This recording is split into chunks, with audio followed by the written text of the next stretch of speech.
3:00 ng madaling araw, pagod na si Nurse Liza habang papunta sa ika-4 na palapag ng lumang ospital.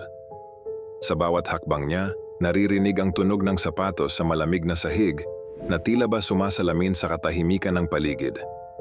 Pagpasok niya sa elevator, sira ang ilaw, tanging pula at kumikislap na emergency light ang nagbigay liwanag sa loob.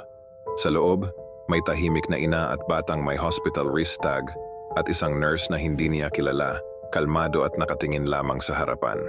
Walang nagsalita, tanging bugso ng hangin at tunog ng elevator ang maririnig.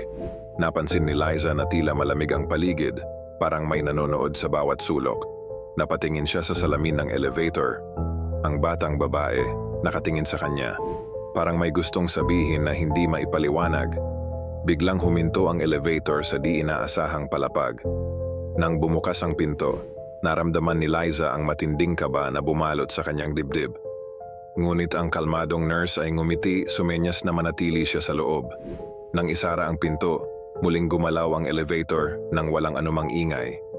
Pagbaba ni Liza, napansin niyang wala na ang ina, bata, at misteryosong nurse.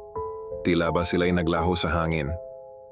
Sa kanyang pulso, may bagong wrist tag na may nakasulat, "Bantay," na parang paalala na hindi siya nag-iisa sa ospital na iyon, lalo na sa mga oras ng dilim at katahimikan.